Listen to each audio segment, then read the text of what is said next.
globalización ya existía.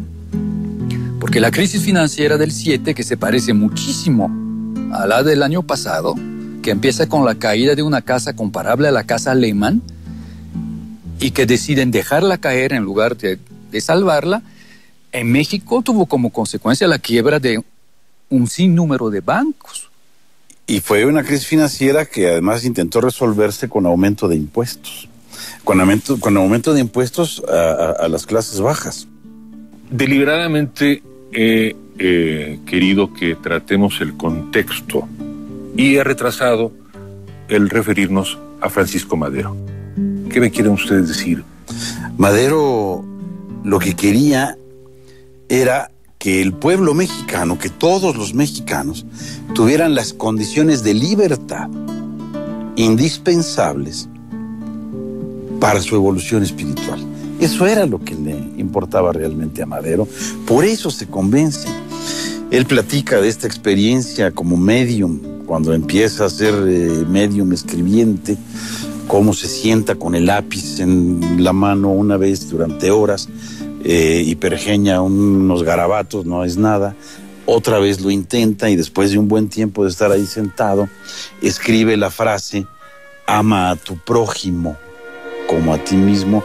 Y en ese momento, según lo que él mismo cuenta en sus memorias, es que él se da cuenta que debe dedicarse a la actividad política, que debe democratizar a México, que debe abrir las condiciones para hacer libres a los mexicanos, porque solo siendo libre puedes evolucionar espiritualmente. Creo que será objeto de conversaciones y debates en Discutamos México posteriores, hablar de lo que ocurrió a partir del 20 de noviembre. Sí. Pero hay algo que quiero que ustedes traten, que es el significado, la vigencia, para nosotros ahora en 2010, de esa gesta democrática. Es importante defenderla, pienso yo, en un momento en el cual, bueno, nuestra democracia es joven, es frágil, es novata, apenas estamos empezando a llevarla a cabo. ¿Fue un profeta de la democracia Madero? ¿Qué tanta lealtad, qué tanta admiración debemos tener? Siempre se nos dice, admirable Madero el insurgente, el del 20 de noviembre, pero después, pobre diablo, ingenuo, para no decir cosas peores, que se puso solo la soga al cuello y en fin, y que no hizo la revolución, y que hasta traicionó, se olvidó de la dimensión social, se olvidó de la dimensión agraria. Todo eso no es cierto. Madero hubiese podido terminar tranquilamente su presidencia, y eso sí, no hubiera buscado la reelección, ni la reelección 4 años después. No. Y hubiéramos ganado un tiempo en la transición democrática. 80 años.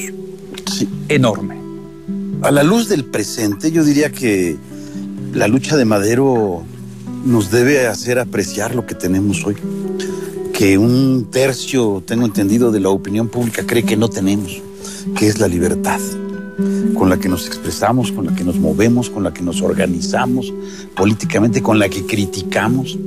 O sea, Madero tenía que decirles, no digan nada del presidente, y ve tú lo que del presidente se puede decir hoy. ¿Cuál es la vigencia de Madero?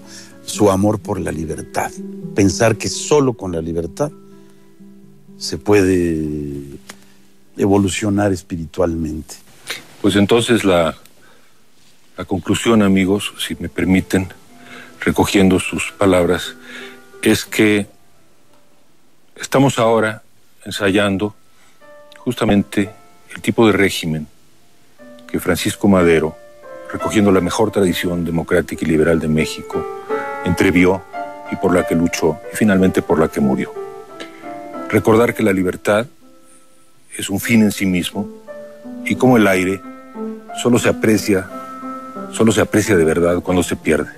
Esperemos no tener que perder el aire de la libertad para verdaderamente apreciarlo. Muchas gracias, Santiago. Muchas gracias, Javier. Muchas gracias, queridísimo Jean. Y muchas gracias a ustedes por estar con nosotros en Discutamos México.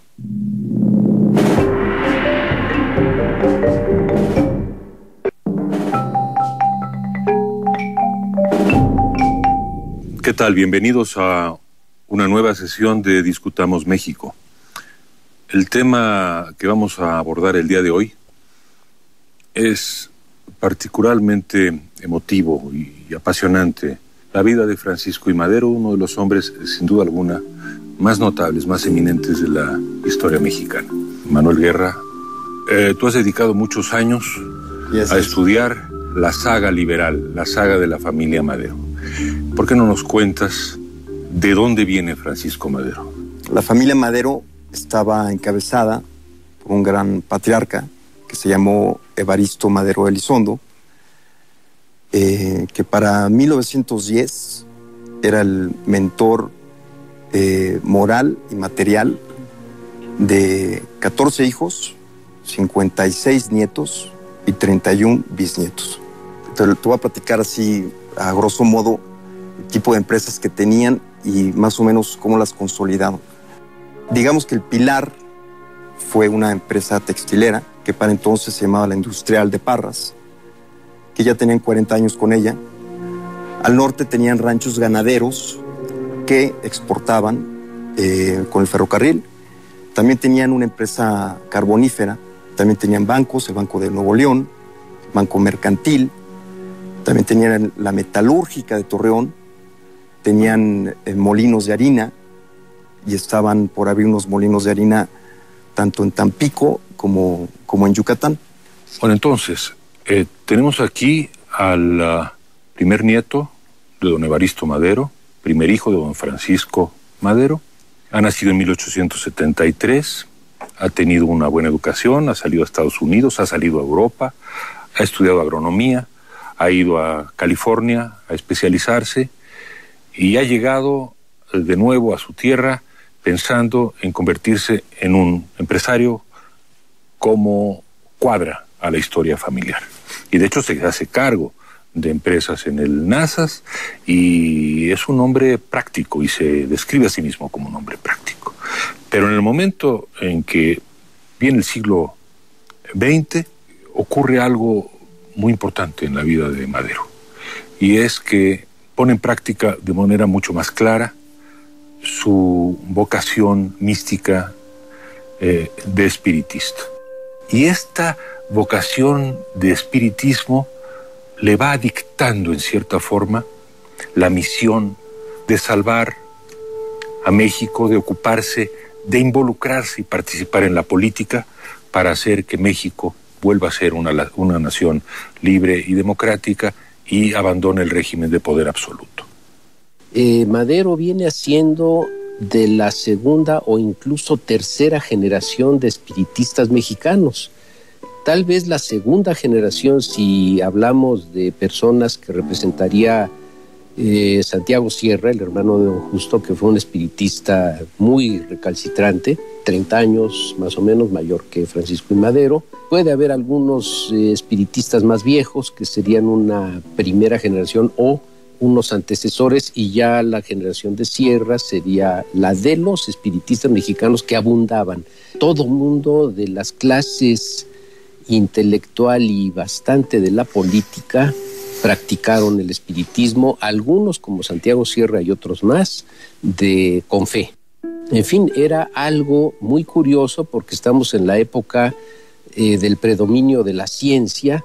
Entonces parece ser, digamos, hablando en términos un poco caricaturescos, de día eran muy científicos y de noche iban a la tenida y se comunicaban con el más allá. Y el fenómeno es internacional. Es internacional. En Francia, en la misma época. Eso sí, la relación con el